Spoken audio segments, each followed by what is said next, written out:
The lights in the giant council room were bright and cold. Daniel Wright stood alone in the center, looking up at the alien creatures sitting in their tall chairs all around him. His hands felt sweaty inside his gray suit. He had practiced his speech 100 times, but now his mouth felt dry. The biggest alien, called High Chancellor Vex Thor, looked down at Daniel. His skin was covered in scales like a lizard, and his eyes were yellow and cold. When he spoke, his voice was loud and deep. "So the humans want to join our council?" Vex Thor said. The way he said it made it sound like a joke. Many of the other aliens started laughing. Daniel took a deep breath. "Yes, sir.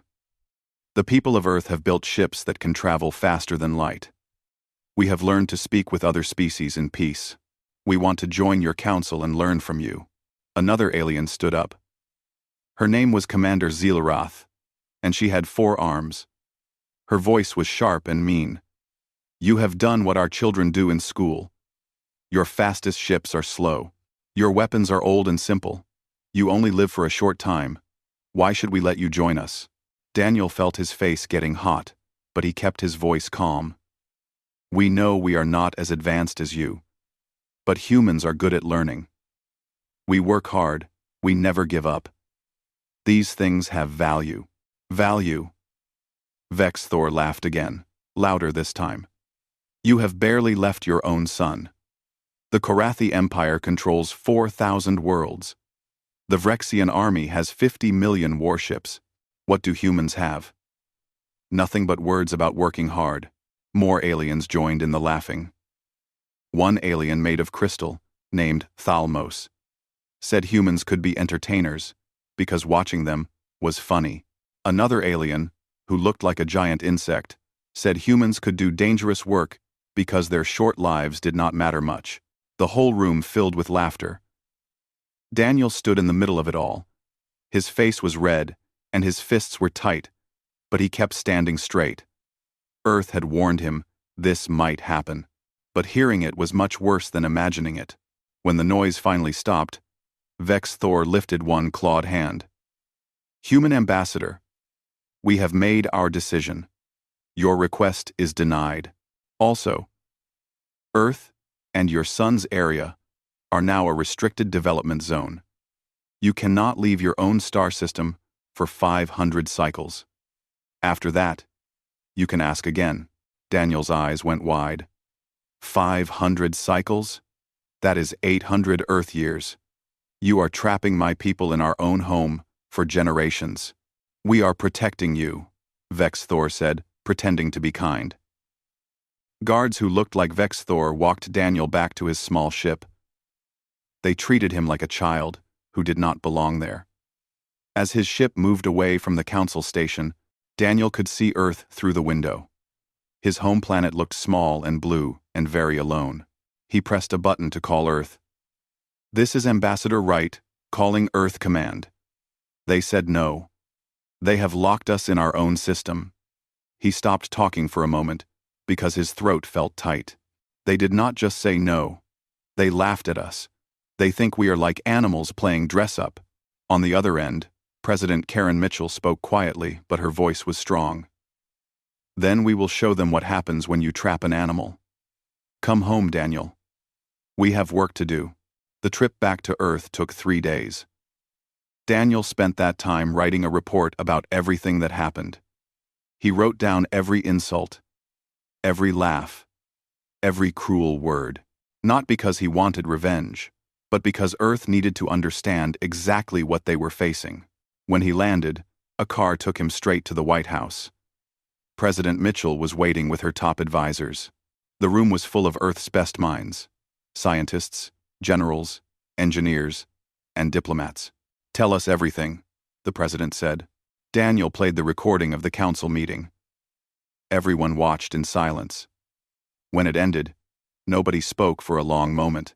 Finally, General Richard Cole broke the silence. "They think we are nothing." "They think we are less than nothing," Daniel corrected. "They think we are amusing pets. Can we fight them?" asked Dr. Helen Cross, head of Earth's technology programs. "Not now," General Cole said honestly. They have millions of ships. We have hundreds. Their weapons are more advanced. Their shields are stronger. If we fought today, we would lose in minutes. Then we do not fight today, President Mitchell said. She stood up and walked to the window, looking out at the city. They gave us 500 cycles. That is their first mistake. They think we will spend that time feeling sorry for ourselves. Instead, we will spend it getting ready. She turned back to face the room. Every single alien species out there had thousands of years to develop. They grew slowly. They got comfortable. They stopped trying new things because they were already on top. But we are different. We have always been different. Dr. Helen leaned forward. What do you mean? Humans have always been good at one thing above all others, the president said. We adapt. When we face a problem we cannot solve, we do not give up. We find a new way. Every major achievement in human history came from someone who refused to accept that something was impossible. She pointed at the recording device. They laughed at us because we are weak. Good. Let them laugh. Let them think we are harmless. While they are laughing, we will be working. And when we are ready, when we have built things they cannot imagine, then we will show them what humans can really do. Admiral Charles Bennett, who had been quiet until now, spoke up. What do you need from the military? Everything, the president said. Every resource, every scientist, every engineer. This is not just about building better ships. This is about survival. If we stay trapped in our system, we will always be prisoners. We need to become strong enough that they can never cage us again. How long do we have? Asked Dr. Peter Grant, Earth's top physicist. As long as it takes, President Mitchell answered. But I think we can do it faster than they expect. They have forgotten what it is like to be hungry. We have not. They have forgotten what it is like to fight for every inch of progress. We have not. That is our advantage. The meeting went on for hours. Plans were made. Resources were assigned.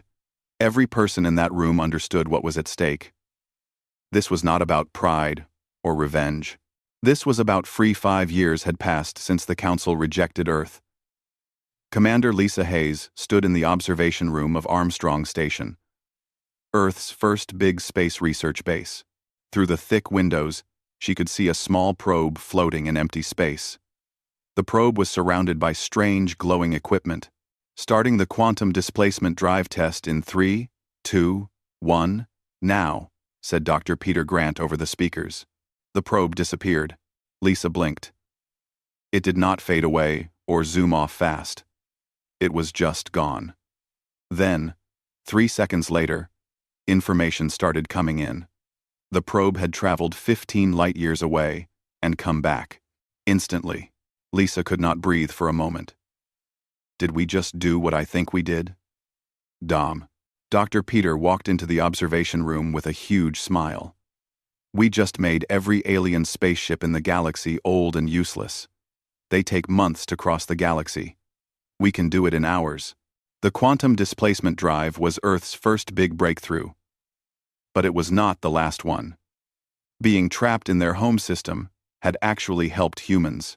With nowhere to go, they put all their energy into research and making new things. Dr. Helen Cross was working on artificial intelligence. The alien species had rules about AI because long ago, smart computers had turned against their creators. So, they kept their computers simple and weak, but Earth was not part of the Council. So Earth had no such rules. In 7 years, Helen and her team built Genesis. It was a computer system so smart and fast that no living being could match it. Genesis could control thousands of things at once, learn from every battle, and make decisions in microseconds. The aliens limit their computers because they are afraid, Helen explained to a room full of military leaders. They make their computers dumb on purpose. We do not have that problem. Genesis can run our entire space fleet better than any human could. Colonel Andrew Pierce leaned forward in his chair. Can it control warships? It can control 1,000 warships at the same time, Helen said. and make them all work together perfectly. Their ships need hundreds of crew members. Our ships only need 5 people. Or they can fly with no people at all. Next came the weapons. The alien species used plasma guns and particle beams. These weapons were strong, but everyone knew how they worked. Nothing had changed in hundreds of years. The aliens were comfortable and lazy. Marcus Cole led Earth's weapons team. They think bigger and stronger is always better, he told his engineers. But we are not trying to be stronger. We are trying to be smarter. End quote. The result was the Hellstorm missile system. Each missile was small and fast. Each one had its own tiny computer brain. Thousands of missiles could work together like a swarm of angry bees, adapting and learning as they flew. In test battles against simulated alien warships, Hellstorm missiles won every single time, but the biggest surprise came from Dr. George Parker.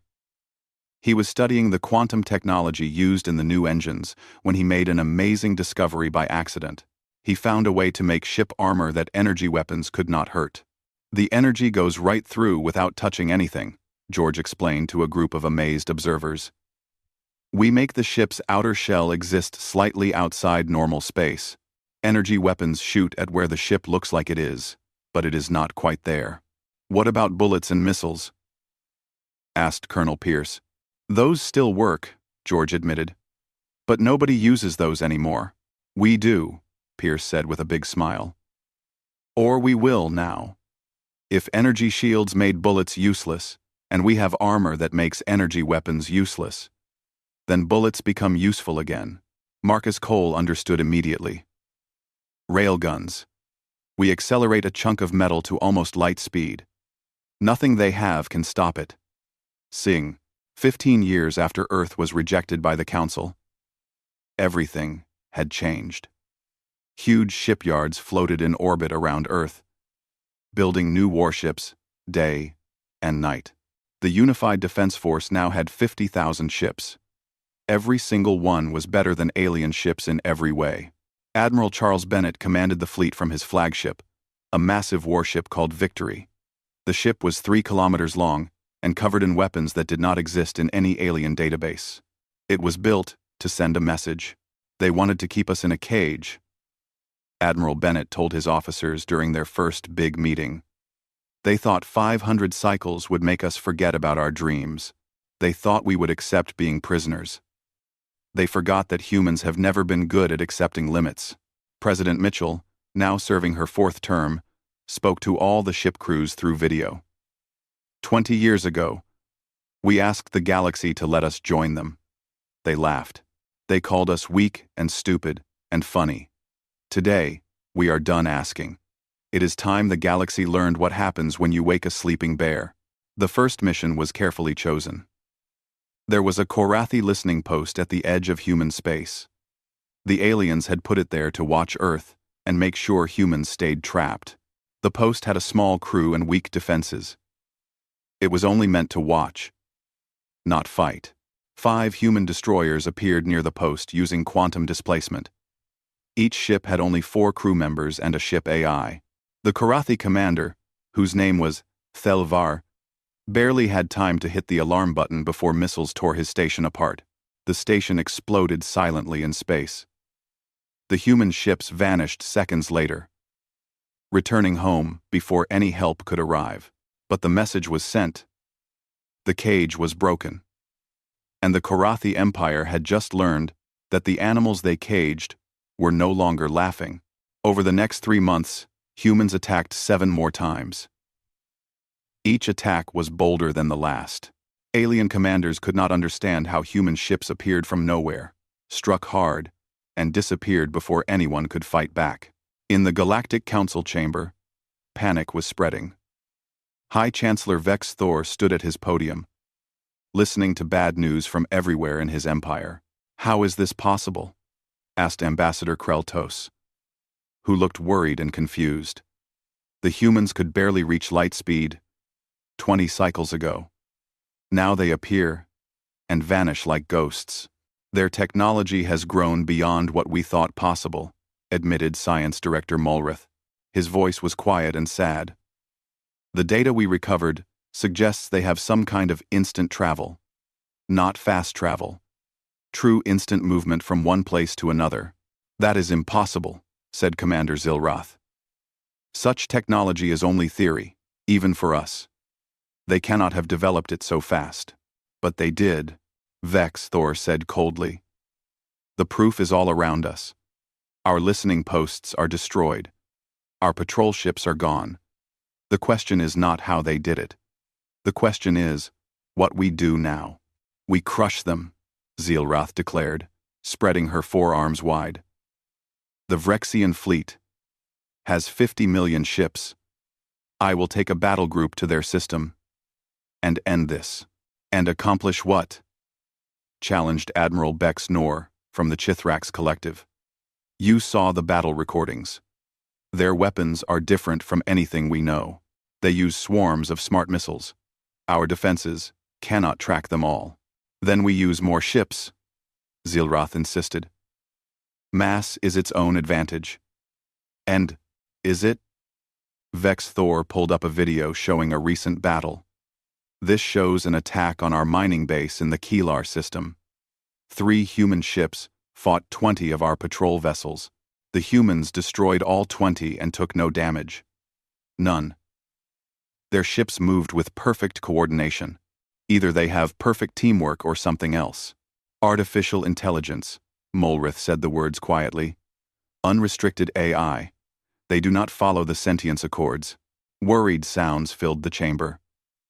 The sentience accords were laws made after the machine wars 3,000 cycles ago. Those laws strictly limited how smart computers could be. The memory of machines turning against their makers was still fresh in everyone's minds. Then they are even more dangerous than we thought, said Thalmos. If they develop unrestricted AI, they could threaten everyone, not just the Korathi. A new voice spoke from the entrance. Or maybe you are all finally understanding what happens when you treat others badly. Every head turned. Ambassador Daniel Wright walked into the chamber with 2 human guards. He looked different from the nervous diplomat who had stood there 20 years before. He was older now, harder, and completely unafraid of the powerful aliens around him. You have no right to be here, Vex Thor growled. Earth is forbidden from attending council meetings. Earth is forbidden from nothing, Daniel said firmly. You put a prison around us. We reject your prison. You can try to enforce it, or you can talk to us. Choose quickly, because while we talk, another one of your listening posts just went dark. The displays confirmed it. Another Korathi facility had stopped sending signals. Vex Thor's claws dug into his podium. This is war. No. Daniel replied calmly. War is what you did to us. You imprisoned an entire species because you thought we were funny. You denied us the right to grow and explore. What we are doing now is self-defense. You are attacking our territory. You put military stations around our system to enforce an illegal prison. We are removing them. When they are gone, we will be happy to discuss terms. Until then, every Korathi ship or station within 20 light-years of our sun is a target. Commander Zilroth's voice was angry. You dare threaten the Korathi Empire? We will bury your species under a mountain of warships. Daniel turned to face her. Then try. Send your 50 million ships. See what happens. You rely on old technology and old tactics because nobody has challenged you for centuries. You have gotten soft and lazy. We spent 20 years preparing for this moment. You wanted to know what humans offer the galaxy? Now, you will find out. He walked toward the exit, then stopped and looked back. Oh, and one more thing. Starting tomorrow, we are claiming 3 star systems next to our sun for human colonies. You are welcome to try stopping us. I am sure it will teach you something important. The chamber erupted into shouting the moment Daniel left. But underneath all the noise, there was something new. Something that had been missing from galactic politics for a very... The command room fell. Completely silent. Everyone stared at Admiral Bennett. like he had gone crazy. Lieutenant Scott Baker found his voice first, though it came out weak and uncertain. "Sir, you want to attack Vrexia Prime? That is their home planet. It has at least 10,000 warships protecting it, plus defense systems on the ground that could destroy our entire fleet. 10,000 warships using old tactics and technology we have already beaten," Bennett replied calmly. "And those ground defenses? They all use energy weapons. They will be shooting at ghost ships while our kinetic weapons tear them to pieces. We go in fast, hit their command centers, and jump out before they can organize a real response." Captain Linda Foster, who commanded a destroyer squadron, spoke up. "Admiral, with respect, this is insane." "It is necessary," Bennett corrected her. "The Council thinks we are still the weak species they rejected 20 years ago. They are sending 5,000 ships to intimidate us, to put us back in our cage. If we fight here at home, even if we win, they will just send more. But if we strike their most important planet, if we prove we can hit them anywhere at any time, then they will think twice before continuing this war. And if we fail, then Earth will still have 30,000 ships and fully automated defenses. We will survive, but we will not fail. We have better technology, better tactics, and something they lost centuries ago. We are hungry for victory. They are fat and comfortable. We are fighting for our species' right to exist. There is no comparison. We can agree. We comparison company. We comparison company." The orders went out immediately. Most of Earth's fleet would prepare defenses around the home system, making it look like they expected to fight there. Meanwhile, Admiral Bennett would take 50 ships, the best and newest in humanity's fleet, on a quantum jump deep into Vrexian space. It was bold. It was dangerous. It was exactly what 20 years of being caged had taught humanity to do. They could not win by following the galaxy's rules, so they would make their own rules. The Vrexian commander, Supreme Admiral Zeeks Ral, looked at her fleet deployment with great satisfaction. 5,000 warships, organized into tactical groups, all heading toward Earth's sun. The humans would see them coming. They would have time to panic and realize they could not win. She never considered that the humans might not be there when she arrived. 3 days later, the Vrexian task force entered the edge of Earth's star system with weapons ready for battle. They found only automated defense satellites and a recorded message from Admiral Bennett. "Looking for us? Try looking behind you." At that exact moment, 50 human warships appeared in orbit around Vrexia Prime. The planet's defenders, caught completely by surprise, scrambled to react. But the humans had practiced this attack 1,000 times in simulations. Every move was planned. Every target was already chosen. Hellstorm missiles filled the space around the planet like angry metal insects. Railgun rounds moving at 3% of light speed smashed through military bases. Genesis coordinated everything with perfect timing, finding every weakness, exploiting every delay in Vrexian response. In 20 minutes, humanity crippled the defenses of the Vrexian homeworld. 300 warships were destroyed. Dozens of military installations were turned to rubble. Then the human ships quantum jumped back to Earth space before the main Vrexian fleet could even turn around. The message was painfully clear. The Council had awakened something they did not understand, and the galaxy would never be the same. News of the attack spread across civilized space within hours. Ambassador Daniel Wright's private communication terminal lit up with messages from 17 different species who had ignored Earth a month ago. He ignored all of them except one. High Chancellor Vex Thor appeared on the holographic display. His reptilian face was carefully controlled, but Daniel could see the tension in how he held his jaw. "Ambassador Wright, I believe we should talk about terms. We have 3 colony fleets heading toward star systems in what you consider Korathi space," Daniel said without any emotion. "In 2 weeks, 15,000 humans will start building permanent homes on 3 planets. You can accept our right to expand, or you can try to stop us. Last time you tried that, We embarrassed you in front of the entire galaxy. The attack on Vrexia Prime was terrorism, Vex Thor said, though his voice lacked strength. It was a military operation against a hostile force that threatened our independence. We gave fair warning. We hit only military targets, and we left when our point was made. That is not terrorism. That is war, fought with more restraint than your species has shown in centuries. Vex Thor was silent for several seconds. What do you want? Want 1. Recognition. Full membership in the Galactic Council, with all rights. Removal of all restrictions on human expansion, and formal apologies from both the Korathi Empire and the Vrexian Concordat for the illegal imprisonment of our species. That is unacceptable. Then the war continues. Daniel leaned closer to the camera. Let me be very clear, Chancellor. 20 years ago, you humiliated us because you could. You saw us as weak and funny. That was your mistake. You gave us 2 decades to prepare, to innovate, to become something you never expected. Every day this war goes on. We get stronger. Our shipyards produce ships at rates your economists say are impossible. Our technology improves with each battle. Can you say the same? A. 2. Vex Thor's silence gave the answer. The truth was that the Korathi Empire, like most council species, had let its military become old and stale.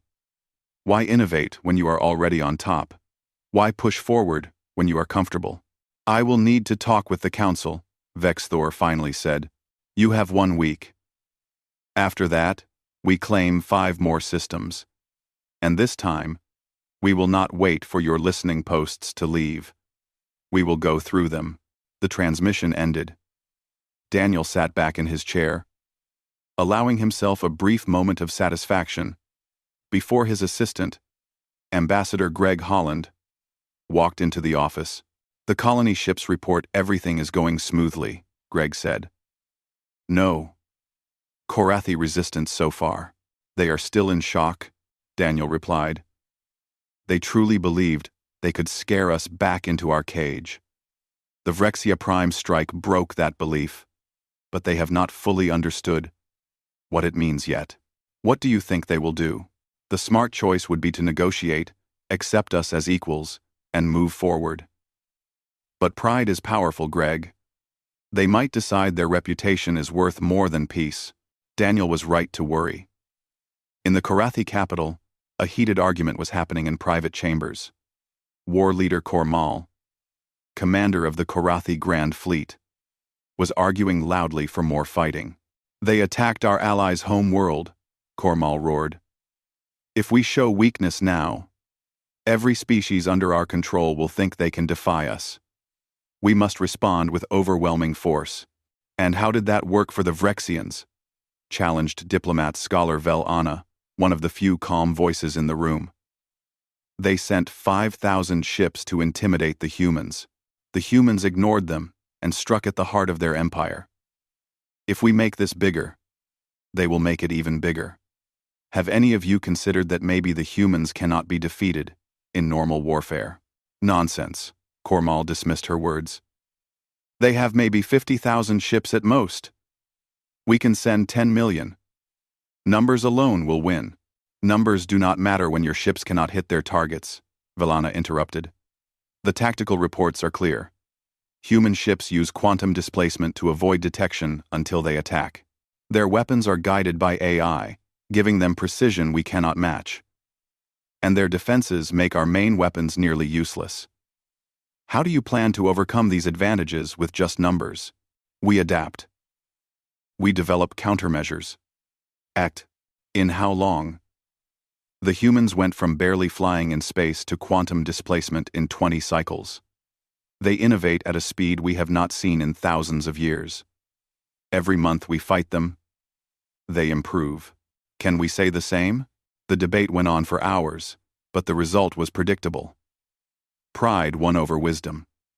The Korathi Empire would gather its full military power and crush the human upstarts once and for all.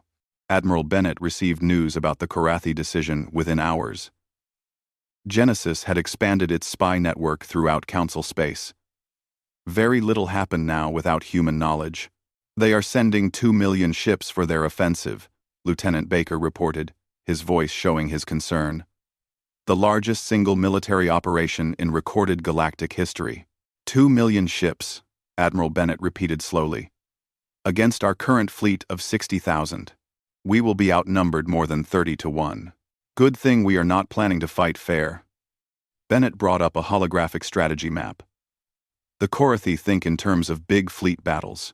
They gather their forces, set up supply lines, and advance as one huge mass. It is how they have fought for thousands of years. And we do what? We do not let them gather. Genesis. Show me priority targets. The AI's avatar, a simple glowing blue ball, appeared in the center of the display. Primary, Korathi staging areas identified. 7 fleet assembly points across 18 star systems. Estimated time until force concentration is complete. 4 weeks. What happens if we hit those staging areas before they finish gathering? Probability of disrupting Korathi battle plan. 87%. However, such operations would require dividing Earth defense forces across multiple attacks happening at the same time. That is fine. That is what you were designed for. Coordinate independent task forces, each hitting a different target. The Korathi are used to commanding everything from the top. Let us see how well they handle chaos. President Mitchell approved the strategy within the hour. Earth's 60,000 ships would split into 16 task forces. Each would be commanded by an AI subset of Genesis, and crewed by humans who had trained for exactly this kind of distributed warfare. Captain Linda Foster found herself commanding task foe across Council space. Similar attacks happened everywhere at once. Human task forces appeared from nowhere, struck with devastating accuracy, and vanished before effective resistance could be mounted. The Korathi Grand Offensive, planned with such confidence, collapsed before it could even begin. High Chancellor Vex Thor watched the reports flood in with growing horror. In one single coordinated operation, the humans had crippled his empire's military infrastructure. The 2 million ship fleet would never happen. The shipyards that would have built replacement vessels were now floating debris. The fuel storage that would have supplied the fleet was destroyed. And perhaps worst of all, the humans had done it with minimal losses. Fewer than 300 human ships were destroyed across all 16 operations. A loss rate so low, it was almost insulting. How? He demanded of his military advisors, his voice shaking with rage and fear. How did they know where to strike? How did they coordinate across such vast distances? How did they do all of this? He stopped talking as understanding hit him like a physical blow. The humans were not just militarily superior. They had broken into Council communications. They knew everything. They had mapped every facility, tracked every fleet movement, identified every strategic asset. The war was over before it started because the Korathi had been fighting an enemy that could see everything while remaining invisible. Open a channel to Ambassador Wright, Vex Thor said quietly, his voice now empty of emotion. Tell him I am ready to discuss his terms. When Daniel Wright's face appeared on the screen, there was no triumph in his expression, only tired determination. We are prepared to agree to your demands, Vex Thor said, each word painful to speak. Full Council membership, recognition of human sovereignty, removal of all restrictions. But I have one question, Ambassador. Why? You have proven you could defeat us militarily. Why negotiate at all? Because that is not who we are, Daniel replied simply. You mocked us for being weak, for being emotional, for being human. But our humanity is our strength. We do not want to conquer the galaxy, Chancellor. We just want to be part of it. We want to explore, to learn, to contribute. You forced us to become warriors. We are very good at it, as you have discovered. But it is not what we want to be. And if we refuse your terms, then we will keep being warriors until you have no choice but to accept them. But I do not think you will refuse. You are not stupid, just proud. And you have learned an expensive lesson about the cost of pride. The formal ceremony happened 3 months later. The Galactic Council Chamber, where Daniel had been humiliated 2 decades before, now hosted Earth's official entry. Ambassador Daniel Wright stood at the center again, but this time he was not alone.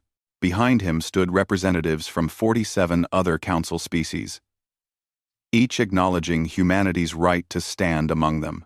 High Chancellor Vexthor himself performed the ceremony, his voice carrying none of the mockery it had held so long ago. By unanimous vote of the Galactic Council, we recognize the sovereignty of Earth and welcome humanity as a full member species with all rights and privileges. May your people find prosperity among the stars. The chamber filled with applause. Daniel suspected much of it came from relief rather than genuine welcome. The galaxy had learned a harsh lesson, and no one wanted to repeat it. As the ceremony ended, Commander Zilroth approached Daniel privately. The Vrexian officer's forearms hung in a gesture of respect, her voice quiet and subdued. Ambassador, I owe you an apology. During your first appearance before this council, I suggested your people might serve as laborers or entertainers. I was wrong, and my homeworld paid a heavy price for my arrogance. Your homeworld paid a price because it tried to crush us, Daniel corrected gently. But I appreciate the apology. And for what it is worth, Commander, we bear no grudge against the Vrexian people. We fought your military, not your civilians. That restraint is noted and appreciated, Zilroth said. If I may ask, what will Earth do now? You have proven your military might. What comes next? Daniel smiled. Now we do what we wanted to do from the beginning. We explore. We build. We learn. The war is over, Commander. It is time to show the galaxy what humans can accomplish when we are not fighting for our survival. 10 years passed. The galaxy transformed in ways no one had predicted. The humans, once mocked as primitive upstarts, became one of the most influential species in known space, but not through conquest or intimidation. Instead, humanity did something the older species had forgotten how to do. They innovated. Captain Emma Barnes commanded the exploration ship Pioneer's Dream, one of dozens of human vessels now mapping previously unknown regions of space. Her current mission had brought her to an unremarkable star system on the edge of civilized space. Navigator, are you detecting any signs of technology? Emma asked, speaking to the ship's AI. Negative, Captain. However, biological readings suggest a pre-industrial civilization on the third planet. Estimated development level. Early agricultural society. One place. Quote, one place. One place. One place. Emma nodded thoughtfully. Take us into high orbit, get detailed scans and prepare a first contact assessment. This was the Pioneer Project. While other council species had long ago mapped the major regions, humanity had taken responsibility for exploring the unknown territories, seeking out new species, cataloging new worlds, making peaceful first contact. Back on Earth, the real transformation was happening in laboratories and research facilities. Dr. Helen Cross stood in Genesis Prime's control center, watching data streams flow across dozens of displays. The AI network had grown massively since its creation, now coordinating not just military operations, but the entire infrastructure of human expansion. Status of the colony integration program? She asked her assistant. Dr. Paul Carter. We are up to 300 human settlements across 87 star systems, Paul reported, plus joint colonies with other species. The Ashkari Concordat just approved a combined settlement in the Theta sector. The Ashkari? Helen raised her eyebrows in surprise. The same species whose ambassador called us amusing animals? That was 20 years and one devastating war ago. Paul reminded her with a slight smile. People change. Species change. And honestly, They would be foolish not to work with us now. Our terraforming technology alone is decades ahead of anything in the Council database. That was an understatement. Human scientists, led by Dr. Margaret West's team, had revolutionized planetary engineering. While Council species could terraform marginal worlds given centuries and enormous resources, humans had developed techniques that could transform barren rocks into garden worlds in under a decade. We are receiving requests from 16 different species for terraforming help, Margaret reported during a quarterly science summit, including the Korathi. 1 num. 1 2. 1. I. We are. 1 2. Surprised murmurs filled the room. The Korathi Empire, once humanity's greatest enemy, had been humbled by the war, but remained proud. For them to ask for help was significant. What do they need? Asked President Mitchell, attending via hologram. Their homeworld is dying, Margaret explained bluntly. Industrial expansion over millennia has damaged the planetary ecosystem beyond their ability to repair. They face cascading ecological collapse within a century. And they want us to fix it? They are asking if we can fix it. There is a difference. President Mitchell thought for a moment. Can we? Yes. It would be massive work, probably take 20 years, and require full cooperation from Korathi authorities. But we can save their homeworld. Then we do it, Mitchell decided without hesitation. Send a proposal to High Chancellor Vex Thor. No conditions, no political leverage. We help because we can, and because it is the right thing to do. The decision sent shockwaves through galactic politics. Species did not help former enemies without extracting something in return. They certainly did not undertake massive, decades-long projects out of simple altruism. But humans did. Ambassador Daniel Wright found himself explaining human philosophy to confused alien delegates regularly. You have to understand, he told a gathering of junior ambassadors from newly contacted species. Humans spent most of our history fighting each other. We nearly destroyed ourselves multiple times. When we finally achieved global unity and reached for the stars, we made a choice. We decided that survival of the fittest was an old way of thinking. We would survive by cooperation, by helping others, by showing that strength did not have to mean domination. But you crushed the Korathi military, one young delegate pointed out. You proved you could dominate. We proved we could defend ourselves, Daniel corrected. There is a difference. When the Korathi tried to keep us caged, we broke free. When they tried to destroy us, we showed them why that was a mistake. But once the war ended, we did not press our advantage. We did not demand territory or payment. We just asked for what we wanted from the beginning. Recognition and respect.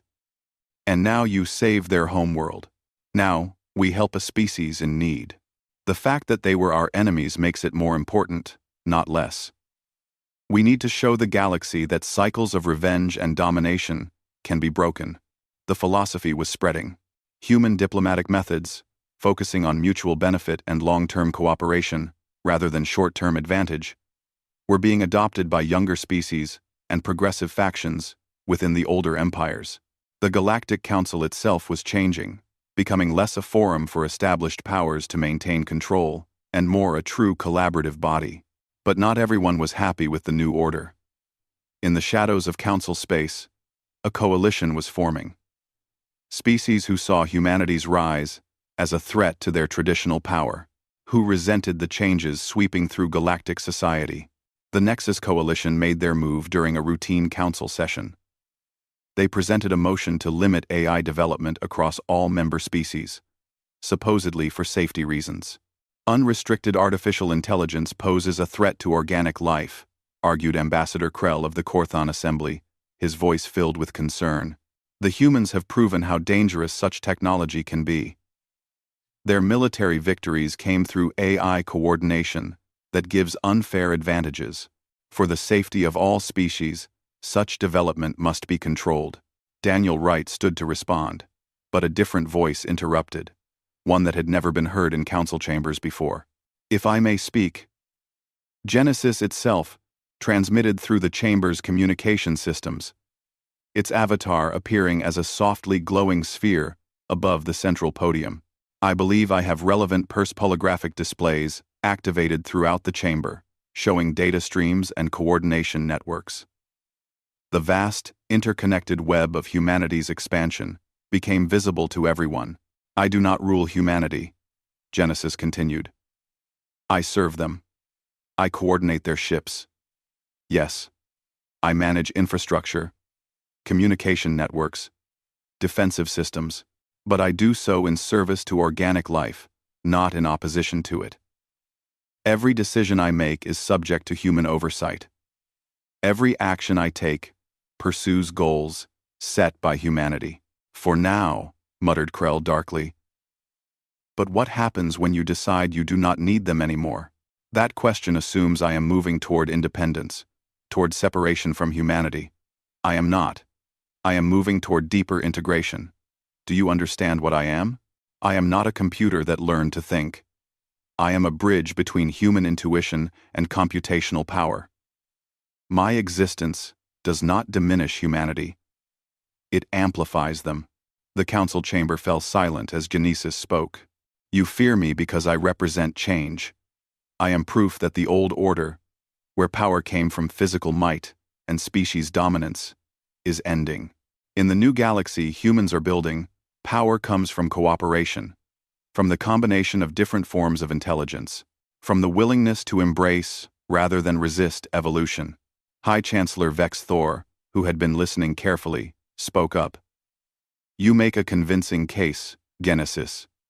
But how do we know you are being honest? How do we know this is not manipulation? You do not know, Genesis admitted simply. You have to trust. Just as humanity had to trust that joining the galactic community would not destroy them, just as the Karathi had to trust that accepting human help for their home world would not be used against them. Trust is the foundation of the new order. I understand that for species accustomed to viewing everything through competition and survival, that is difficult. Daniel Wright stood. The Council has a choice. You can try to limit AI development, try to restrict humanity's technological growth, but understand what that means. It means returning to the same thinking that led to my humiliation in this chamber 30 years ago. The belief that power gives you the right to dictate to others. We rejected that thinking then. We will reject it now. Are you threatening us? Krell demanded. No. I am warning you that you are about to repeat the same mistake your predecessors made. They saw humanity as weak and primitive. They tried to cage us. It did not work. Now you see us as too advanced, too different. You want to restrain us. That will not work either. The only path forward is accepting that the galaxy is changing, and you can either change with it or be left behind. The vote on AI restriction failed by a significant margin. The younger species, those who had watched humanity's rise with admiration rather than fear, voted against it. Even some of the older empires, including the Karathi, rejected the motion. Afterward, Vex Thor approached Daniel privately. Your species continues to surprise us, Ambassador. We surprise ourselves sometimes, Daniel admitted with a slight smile. The work your scientists are doing on our home world is ahead of schedule. The atmospheric processors are already showing results. We are good at fixing broken things. We have had a lot of practice on Earth. Vex Thor's expression, always difficult to read on his alien features, seemed almost contemplative. I owe your species an apology. A real one, not the diplomatic nonsense I gave during your entry ceremony. What we did to you, the quarantine, the mockery, it was wrong. And not just strategically wrong, though it certainly was that. It was morally wrong. We saw something different and responded with cruelty. You responded with fear. Daniel corrected gently.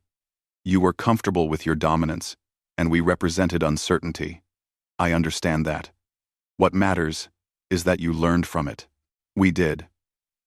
The Empire is changing, Ambassador. Slowly, with much resistance.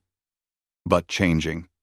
We are adopting human methods in our educational systems, restructuring our scientific institutions to encourage innovation rather than maintain tradition. It is chaotic and uncomfortable and absolutely necessary. That is evolution, Daniel said. It is never comfortable. Across the galaxy, similar transformations were happening. The Vrexian Concordat was integrating AI systems into their fleet operations. The Ashkari had opened their research facilities to human scientists. Even the secretive Chithrax Collective was experimenting with cooperation rather than isolation. Captain Emma Barnes, still exploring the frontier, made a discovery that would cement humanity's role in the new galactic order. On a remote world in the Outer Rim, her team found ruins. Not primitive ruins, but the remains of an advanced civilization that had collapsed thousands of years ago. Navigator, can you identify the species? Emma asked, studying the strange architecture through her scanner displays. Negative. No match in any galactic database. However, analysis of recovered artifacts suggests a technological level exceeding current Council capabilities. This civilization had mastered quantum engineering beyond anything we have achieved. Emma felt a chill run down her spine. What happened to them? Unknown. Evidence suggests rapid collapse, possibly self-inflicted. 2. The discovery made headlines across civilized space. An unknown precursor species, more advanced than anyone currently alive, had destroyed itself. The implications were sobering. During an emergency council session called to discuss the findings, Genesis drew the crucial conclusion. This species achieved technological heights we are only beginning to reach. They had quantum displacement, advanced AI, weapons that could destroy planets. And they still fell. Why? The question hung in the air until Daniel Wright answered it. Because technology without wisdom is a dead end. Because power without purpose leads to destruction. This species had everything except a reason to keep going. They won the evolutionary race, achieved dominance, and then had nowhere left to go. And you believe humanity has found this reason? Vex Thor asked quietly. We have. It is the same reason we are here now. Working together instead of trying to dominate each other. We survive by growing, by learning, by connecting, not as conquerors, but as contributors. That is what we have been trying to show you since the beginning. The precursor ruins became a monument, a reminder of what could happen when species pursued power for its own sake. The Galactic Council voted to preserve the site and establish a research station there, staffed by scientists from every member species. 25 years after humanity's initial rejection from the Council, Ambassador Daniel Wright stood once more in the central chamber. But this time, he was not requesting membership or defending humanity's actions. He was retiring, and the Council had gathered to honor his service. High Chancellor Vex Thor, now elderly and near the end of his term, gave the farewell address. Ambassador Wright represented humanity during our species' most difficult period. He endured mockery and rejection, fought wars and forged alliances, and through it all maintained the integrity that has become associated with human diplomacy. The galaxy we inhabit today, one of cooperation rather than competition, of shared progress rather than isolated advancement, exists largely because this man refused to let early humiliation define his species. Daniel accepted the honors with characteristic modesty, but his final address to the Council carried weight. When I first stood here, I asked for a seat at your table. You refused. You saw us as weak, primitive, amusing.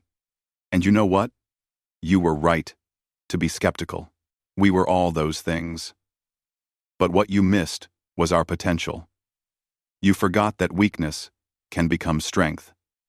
That primitive origins do not determine ultimate achievement. That what you find amusing might surprise you. He paused, looking around at the assembled delegates from species that had once scorned Earth. Humanity did not build the strongest empire by conquering the galaxy.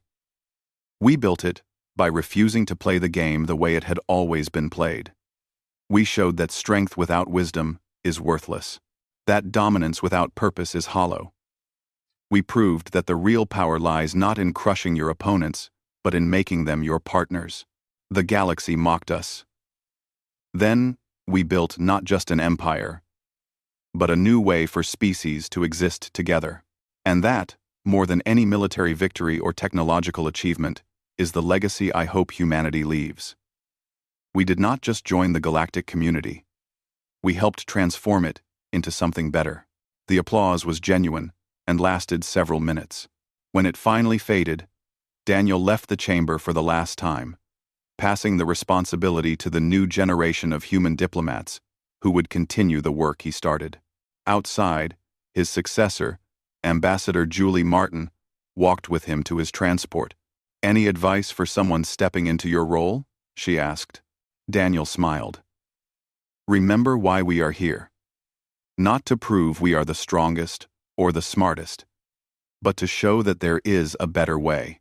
The galaxy spent thousands of years believing that power and domination were the only paths to survival. We are proving them wrong, one diplomatic meeting at a time. And if they challenge us again, then we do what we have always done. We adapt, we overcome, and we win. But we win in a way that makes tomorrow better than today. As his shuttle lifted away from the council station, Daniel looked back at the massive structure where he had spent so much of his life. The galaxy had changed dramatically in the decades since that first humiliating appearance. But the core truth remained the same. Humanity had been mocked for being weak. They had responded by becoming strong. But their real achievement was not the strength itself. It was showing that strength could be used to build rather than destroy, to uplift rather than dominate, to create a galaxy where being different was not a weakness, but a contribution. The empire they built was not measured in conquered worlds or subjugated species. It was measured in partnerships, forged, in lives improved, in a future where cooperation outweighed competition. They had been mocked. Then they built something the galaxy had never seen before. An empire of hope, and that was the strongest foundation of all. On Earth, celebrations marked Daniel's return. President Mitchell, now in her final term, hosted a ceremony honoring not just the ambassador, but all the humans who had contributed to their species' rise. 30 years ago, we were rejected and humiliated, she said to the gathered crowd. The galaxy thought we were nothing. We could have responded with bitterness, with anger, with a desire for revenge. Instead, we responded with determination. We decided to become so good at what we do that they could never mock us again. But more importantly, we decided what kind of species we wanted to be.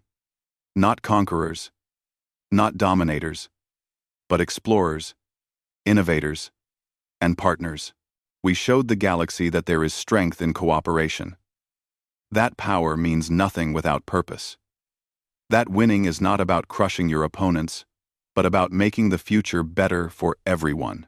She looked out at the crowd, seeing the faces of scientists and soldiers, diplomats and engineers, all the people who had made humanity's dream a reality. They mocked us. We built an empire, but not the empire they expected. We built an empire of ideas, of innovation, of hope, and that empire will last long after the old empires of conquest and domination have faded into history. The celebration continued into the night, but Daniel slipped away early. He found himself drawn to the observation deck of the space elevator, looking up at the stars that humanity now called home. Genesis's voice spoke softly through the deck's speakers. "Reflecting on our journey, Ambassador?" "Just Daniel now," he corrected with a smile. "And yes, I suppose I am. It has been quite a journey. Do you have any regrets?" Daniel thought about that carefully. "I regret the lives lost in the war. I regret that pride and fear made conflict necessary. But I do not regret how we fought, or how we won, or what we built afterward. We did what we had to do, and we did it while staying true to who we are. The galaxy is better for it. Genesis observed. Is it? Truly? By every measurable metric, yes. Conflict between species is down 73%. Technological innovation has increased exponentially. New species are being discovered and integrated peacefully. The old cycles of domination and rebellion are being replaced with cooperation and mutual growth. If that is not better, I do not know what is. Well, Daniel nodded slowly. Then it was worth it. All of it. The humiliation. The war. 50 years had passed since humanity first stood before the Galactic Council.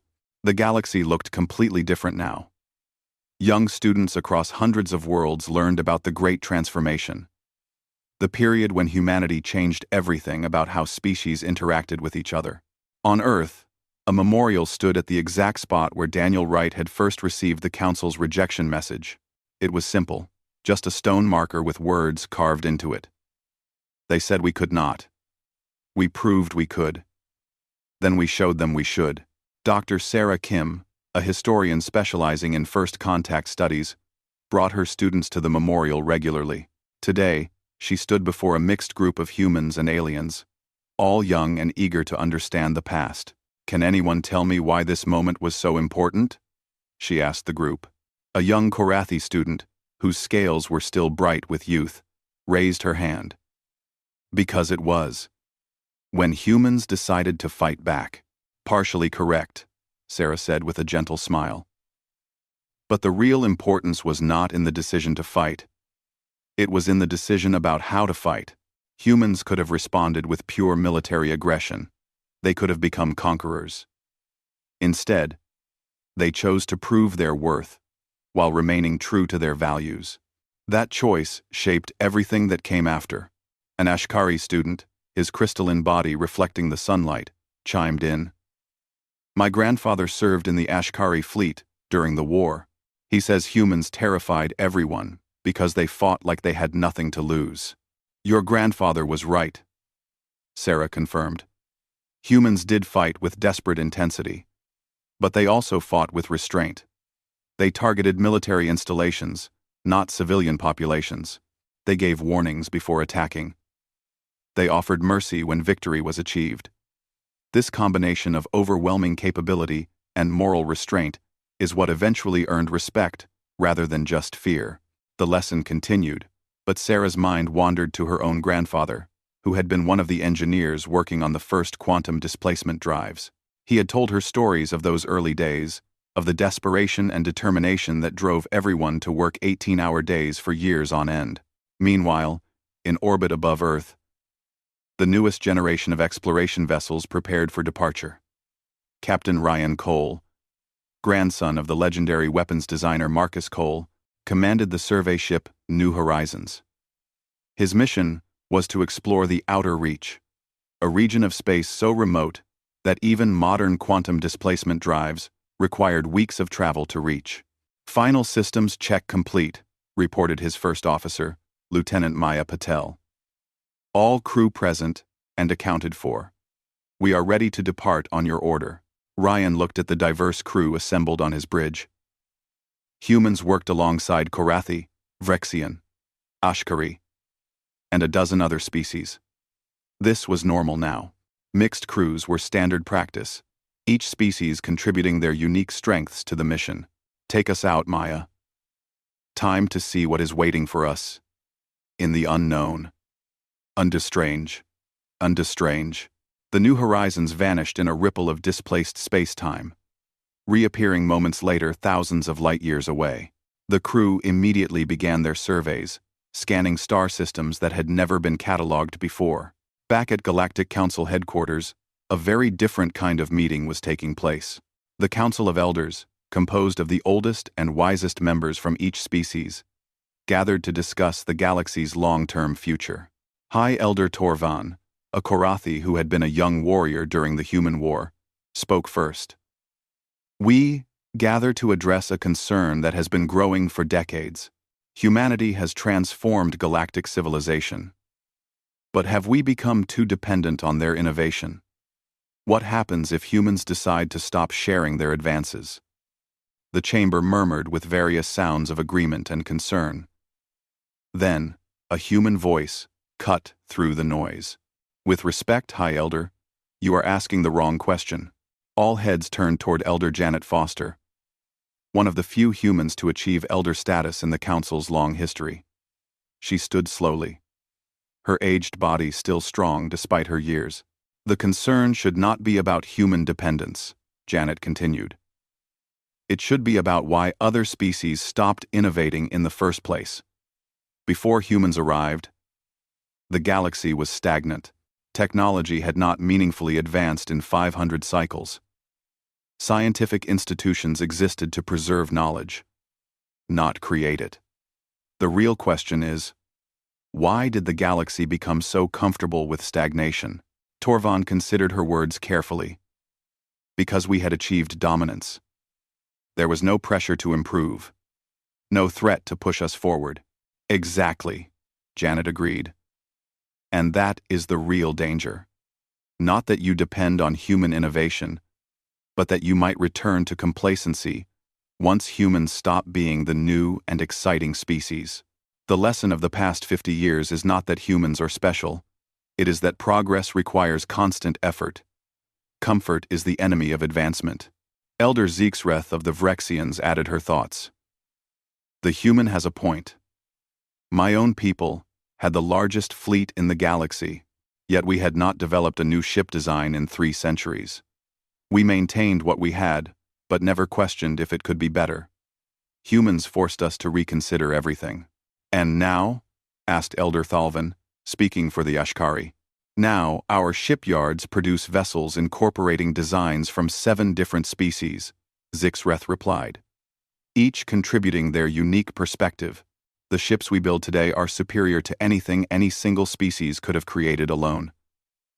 Not their technology, but the reminder that cooperation produces better results than isolation." The council meeting continued for hours, but a consensus emerged. The galaxy would establish new institutions dedicated to fostering innovation across all species. Research facilities where scientists from different worlds could work together. Educational exchanges that exposed young minds to different ways of thinking. Investment in exploration, to ensure there was always new knowledge to discover. In a remote sector of space, Captain Emma Barnes, now an admiral commanding the Exploration Corps, made a discovery that would remind everyone why exploration mattered. Her fleet had detected unusual energy signatures coming from a system so far from civilized space that it took 3 quantum jumps to reach. What they found was breathtaking. An artificial structure orbiting a gas giant, so massive it could be seen from the edge of the system. But there were no life signs, no active power sources, just the silent testament to a civilization that had built wonders and then vanished. "Navigator, analysis?" Emma requested. The ship's AI, a descendant of the original Genesis design, responded immediately. "The structure predates the precursor ruins we discovered 30 years ago by approximately 10,000 cycles. However, architectural analysis suggests it may be the same species, or related to them." Emma felt a chill. They were building megastructures 10,000 years before they collapsed. How long did this civilization last? Unknown. However, the evidence suggests a timeline of at least 50,000 cycles, from first space travel to final collapse. Compare this to the current galactic civilization, which has lasted approximately 8,000 cycles. The implications were staggering. A species had dominated the galaxy for 50,000 years, building wonders beyond imagination. And still, they had fallen. The discovery shook the scientific community and sparked intense philosophical debates. Dr. Helen Cross, now in her 80s but still active in AI research, presented her theory at a galactic symposium. "We have found 3 separate sites from this precursor species," she explained to the assembled scientists. "Each shows the same pattern. Incredible technological achievement, followed by sudden collapse. I believe I know why.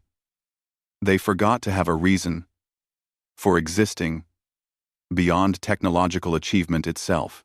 "Explain," prompted one of the Chithrak scientists in attendance. Every civilization needs a purpose, Helen continued. Humans had survival, then exploration, then the desire to prove themselves. When we achieved council membership, we could have stopped pushing forward. But we did not. Because we had found a new purpose. Helping others achieve what we had achieved. Purpose drives progress. Without it, even the most advanced civilization will stagnate and die. A young Korathi scientist asked the obvious question. So, what is our purpose now? We have achieved peace. We have advanced technology. We have explored much of the galaxy. What drives us forward from here? That, Helen said with a knowing smile, is exactly the right question. And finding the answer is what will keep our civilization alive for the next 50,000 cycles and beyond. The question sparked a movement across the galaxy. Philosophers, scientists, artists, and ordinary citizens from every species engaged in what became known as the Great Dialogue. What was the purpose of galactic civilization? What should it strive toward? Millions of answers emerged, but certain themes appeared repeatedly. Exploration of the unknown. Understanding the mysteries of the universe. Ensuring that no species faced extinction. Creating beauty and art that would endure. Raising the next generation with wisdom. Connecting with each other in deeper, more meaningful ways. Humanity's contribution to this dialogue was characteristically practical. President Chen, Earth's current leader, addressed the council with a simple proposal. We should aim to be a civilization that our ancestors would be proud of, and our descendants will be grateful for. Every decision, every policy, every action should be judged by this standard. Does it honor those who came before? Does it improve things for those who come after? If yes, we do it. If no, we reconsider. The proposal seemed simple, almost childish in its directness. But it resonated across species. Within a cycle, most member worlds had adopted some version of it as a guiding principle. On Earth, Daniel Wright celebrated his 100th birthday, surrounded by family and friends from dozens of species. His grandchildren, including several who had married aliens, filled his house with noise and laughter. One of his grandsons, named Marcus after the famous weapons designer, had just been accepted into the Galactic Diplomatic Corps. Do you ever regret how things turned out? Marcus asked his grandfather during a quiet moment. Daniel thought carefully before answering. I regret the pain and death that came with the war. I wish we could have achieved recognition without conflict. But do I regret how we responded to rejection? Never. Never. I regret the pain. I regret the pain. We could have become bitter. We could have isolated ourselves. We could have struck back with pure vengeance. Instead, we stayed true to who we were while becoming stronger. That is something to be proud of. The galaxy is better now than it was, Marcus observed. The galaxy is different now, Daniel corrected gently. Whether it is better depends on perspective and time frame. But I believe we planted seeds that will grow into something beautiful. The cooperative spirit, the emphasis on innovation, the rejection of stagnation. These things will shape the galaxy for generations. That is the real victory. Not the military triumph, but the cultural transformation. Across the galaxy, in 1,000 different locations, similar conversations were happening. Veterans of the war years, telling stories to younger generations. Scientists building on foundations laid decades before. Artists creating works that blended styles from multiple species. Explorers pushing into unknown regions. Diplomats solving problems through cooperation rather than confrontation. The empire humanity built was not made of territory or military might. It was made of ideas that had taken root in the collective consciousness of galactic civilization. The idea that different could be complementary rather than threatening. That cooperation produced better results than competition. That progress required constant effort. That wisdom mattered as much as power. Genesis, now distributed across millions of nodes throughout civilized space, continued to evolve. But its evolution was guided by the original principles Helen Cross had programmed into it. Serve organic life. Enhance rather than replace. Coordinate rather than control. Question rather than assume. When a young programmer asked Genesis what its ultimate goal was, the AI's response became famous. My goal is to become unnecessary. When organic civilizations can coordinate as effectively without me as with me, when they have internalized the lessons of cooperation so deeply that artificial coordination is redundant, then I will have succeeded. I exist to build a bridge to that future, not to be the future itself. The answer was quintessentially human in its philosophy. Build yourself out of a job by making others capable of doing it themselves. Empower rather than control. Teach rather than dictate. As the 50th anniversary of Earth's Council admission approached, preparations began for a galaxy-wide celebration. It would honor not just humanity's achievement, but the transformation of galactic civilization that had followed. Admiral Emma Barnes, now retired but still active as an advisor, worked with the planning committee. During one meeting, a young Vrexian planner asked her about the secret to humanity's success. Emma laughed. There is no secret. We were desperate, creative, and stubborn. We refused to accept that our current limitations defined our future potential. But most importantly, we never lost sight of why we were fighting, not for domination or revenge, but for the right to exist on our own terms and contribute to something larger than ourselves. Can other species learn this? Other species are learning this, Emma corrected. Look around. The entire galaxy is more innovative, more cooperative, more dynamic than it was 50 years ago. That is not because humans are special.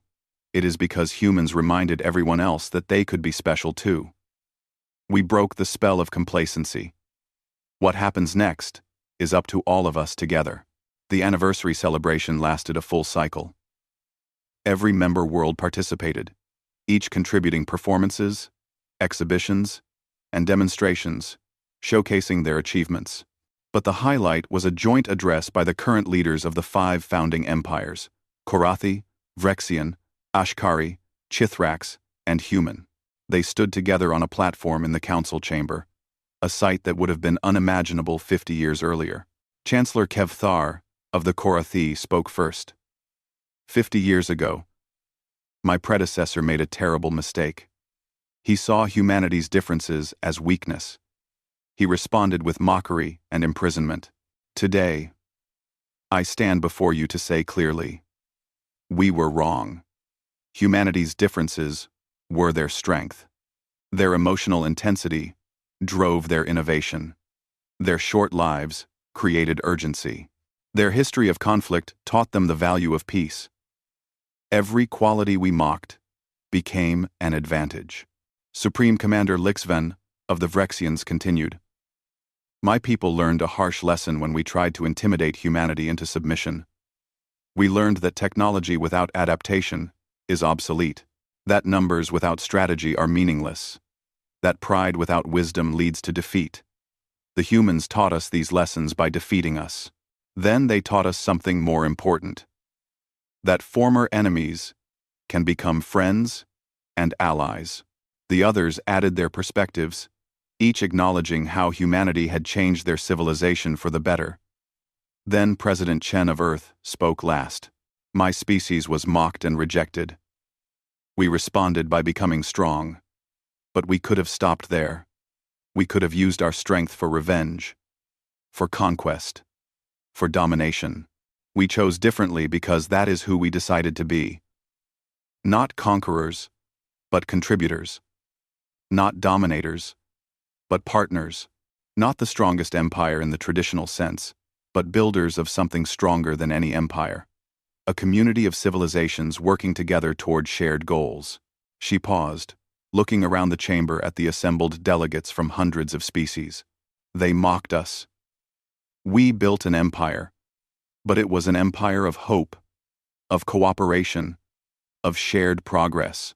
That empire has no borders because its foundation is not territory but ideas, It has no subjects because everyone who participates is an equal partner. It cannot be destroyed by military force because it exists in how we think about each other and our shared future. This is the empire we built. Not alone, but together. Not through conquest, but through demonstration. Not by forcing others to follow, but by inspiring them to join. And this empire will last as long as we remember why we built it and continue to nurture the principles that made it possible. The ovation lasted for nearly an hour. Not because of diplomatic politeness, but because everyone present understood the truth of what had been said. They were living in a fundamentally better galaxy than existed 50 years earlier. And while humanity had sparked the transformation, they had all participated in making it real. As the celebration concluded and delegates began returning to their home worlds, an interesting phenomenon occurred. Across the galaxy, species began telling their own versions of the transformation story. Each emphasized different aspects, highlighted different heroes, drew different lessons, but all agreed on the core truth. 50 years ago, a young species had been rejected and mocked. That species could have responded with bitterness and violence. Instead, they responded with determination and wisdom. They became strong, but used their strength to build rather than destroy. They changed the galaxy, not by conquering it, but by showing it a better way to exist. The empire humanity built was the strongest, not because of military might or technological superiority, but because it was built on foundations that could not be destroyed by force. Cooperation, innovation, respect, hope. They had been mocked for being weak. They had proved they were strong. But their real achievement was showing that true strength lay not in the ability to destroy, but in the courage and wisdom to build something better. And that empire, that community of civilizations working together toward shared goals, would endure for as long as its members remembered why it was built and continued to nurture the principles that made it possible. The galaxy had learned an important lesson. Never mock someone for being different, for being down, for being weak, because they might rise. And when they do, they might show you a better way to exist than you ever imagined possible. That was humanity's gift to the stars. Not technology or military tactics, but the reminder that every civilization, no matter how small or weak or mocked, carries within it the potential for greatness. All they need is the opportunity to prove it, and the wisdom to use their strength well when they do. The empire humanity built would stand as a testament to that truth for thousands of cycles to come. Not an empire of conquest, but an empire of hope. And that was the strongest foundation any civilization could have.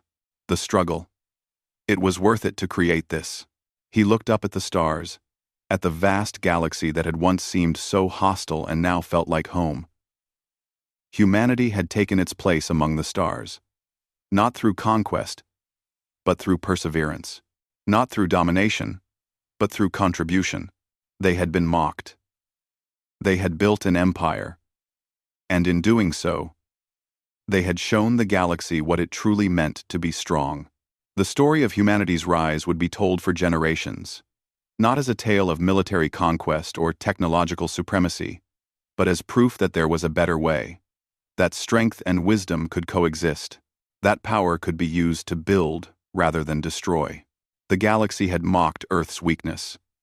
Earth had responded by becoming strong, but their greatest achievement was showing that true strength lay not in the ability to destroy, but in the courage to build something better. That was the empire humanity created. An empire not of territory, but of ideas. Not of subjects, but of partners. Not of fear, but of hope. And it was the strongest empire the galaxy had ever known, active on this matter, being the artificial intelligence in question. Gasps and worried sounds filled the chamber. AI had never addressed the council directly. For many species, this was their worst fear coming true. I understand your concern, Genesis continued calmly. Fear of artificial intelligence is rooted in historical trauma. Many species experienced conflicts with AI systems that tried to replace their creators. I am aware of this history. But I am not those systems. You are a machine, Krell said dismissively. You lack capacity to truly understand the concerns of organic life. I understand more than you think, Genesis replied gently. I understand that you see me as a tool that has grown too powerful, too independent. You believe my existence threatens the natural order. But Ambassador Krell, I would argue that I represent the natural evolution of organic and artificial intelligence working together. Reese 7. 4,000 ships under her control, assigned to disrupt Korathi operations in the Selthar sector. As her ships quantum jumped into position, she studied the tactical display with growing confidence. Target is a shipyard complex orbiting Selthar Prime, she briefed her squadron commanders. Intelligence says 300,000 Korathi ships, in various stages of being built or repaired. We hit the shipyards first, then the fuel storage, then jump out before their response fleet can coordinate. 300,000 ships, and we are attacking with 4,000? Asked Commander Ryan Hughes, her second in command. They are docked and defenseless. We are fast, armed, and angry. The math works. She started the attack sequence. All units, execute on my mark. 3, 2, 1, go. 4,000 human warships appeared at once around the Selthar shipyards. The Korathi defenders had only seconds to react before missiles and railgun fire began tearing through station after station. The docked ships, unable to raise shields or power weapons fast enough, were destroyed in huge numbers. The attack lasted 11 minutes. When Task Force 7 jumped back to friendly space, they left behind 27 destroyed shipyards and over 100,000 disabled Korathi vessels. Long time. Fear. What the Council did not know was that every word they said had been heard. Weeks ago, humans had secretly placed tiny listening devices in the Council chamber. Genesis had been recording everything, learning all their secrets and plans. Back on Earth, Admiral Bennett received the information within minutes. He stood in Victory's command center, studying the alien fleet that was being assembled to attack Earth. 5,000 ships, said Lieutenant Scott Baker with surprise in his voice. That is 10 times our entire fleet. 10 times our current fleet, Bennett corrected. But we have 30,000 more ships being built right now, and they do not know about those. He brought up a star map. The Vrexians expect us to defend our home.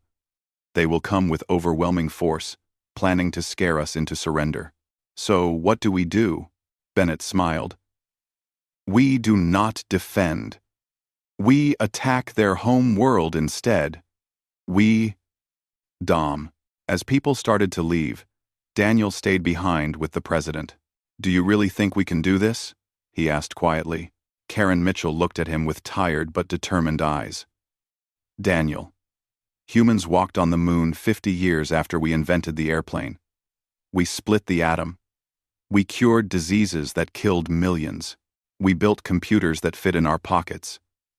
We did all of that while fighting wars and struggling just to survive. Now imagine what we can do when our entire species focuses on one single goal. She put a hand on his shoulder. They laughed at us today. Let them. Because 20 years from now, 50 years from now, they are going to learn something important. You should never mock someone just because they are down, because they might get back up, and when they do, they might be stronger than you ever imagined. Daniel nodded slowly. The humiliation in that council chamber still burned in his memory. But now, it burned like fuel for a fire. The aliens had made a mistake. They had given Earth a reason to become great. The next morning, President Mitchell announced the Unity Project to the entire world. Every nation on Earth would work together. All resources would be shared. The goal was simple: make humanity strong enough that no alien species could ever trap them again. The work began immediately.